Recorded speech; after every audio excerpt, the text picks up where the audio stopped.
Cangel Bay, o la Reina de la Fama, fue fundada por los hermanos José Andrés Gil y Guardiola, en el último tercio del siglo XIX.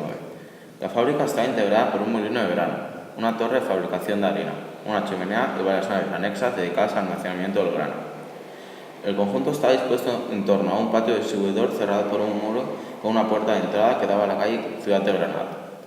El edificio principal tenía una fachada en el pasaje más de toda y constaba de una planta baja y 4 plantas. Un segundo edificio, anexo al primero, constaba de 2 plantas.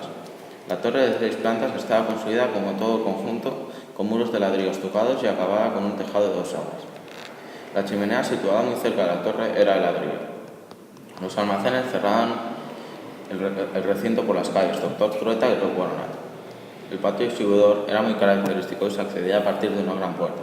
Estaba empedrado con adoquines y disfrutaba de una sombra de unos inmensos plataneros y de una encina que todavía existe.